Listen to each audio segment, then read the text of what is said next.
Welcome back. We're talking with House Speaker Robert DeLeo. And Mr. Speaker, 8 years ago, when the casino bill was being debated here, you were arguably the most prominent voice arguing for to move quickly, put slots at four racetracks across the state, get the economic benefits from legalized gambling flowing as quickly as possible, jobs, revenue to the state.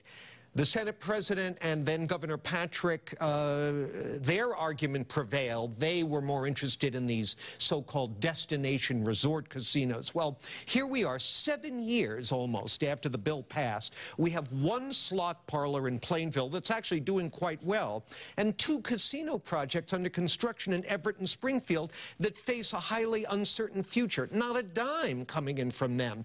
Do you feel vindicated? And what do you make of the way the Gaming Commission is doing its job?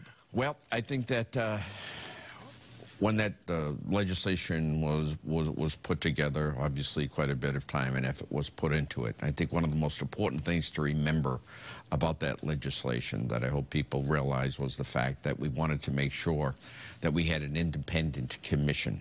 An independent commission that would be free and clear of any type of so-called political interference of any sort. And I think that obviously that's happened. The good news is, again, as you had mentioned, Plainridge seems to be doing well. The good news also is that MGM seems to be, in Springfield, seems to be well on its way to being built. The concerning news right now is relative to the Wynn situation. Obviously, though, very, very distressing news in terms of Mr. Wynn.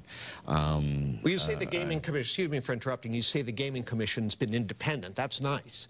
But yes. Have they been competent? Well, they missed the Wynn scandal that a Wall Street Journal reporter uncovered. Yeah. And we still don't have one of the allowable casinos. Right. That's in limbo. They passed over Brockton. Where's the economic development 7 years later? Well, the interesting part, just so you will know, is that we are for the first time seeing money coming in as a result of the casinos that will be in our budget, that will be considered as part of our budget this year. So there is a little bit of good news, so to speak. What, income taxes from the workers on it, or? Well, you know, in terms of, especially with Plainridge doing as well as they are, okay. You know, as that money is starting to come in and be considered as part of our budget, which, as you know, we need right about now. But in addition to that, again, I think as this Wynn investigation progresses, I think we have to keep a close, watchful eye on it. Again, it's something which has not hit the finish line, so to speak, and I'm awaiting very, very closely to see how they're going to be handling this as we move along. I guess I'm asking if you're disappointed and you don't want to say. Is that fair to say? I can't say I'm disappointed because I think we set it up correctly. I think it's been a law that has been hailed nationally as one of the strongest and best in the country. Maybe is it taking a little bit longer than I would have liked? Maybe.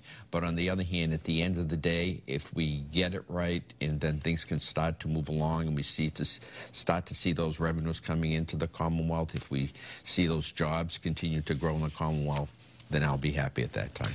So much more I want to get into with you, but we are out of time. Thank you very much for being here. Come back again soon. And let me just also state my condolences on the death of Gil Santos, probably one of the greater voices in sports that ever existed, and obviously a person of WBZ.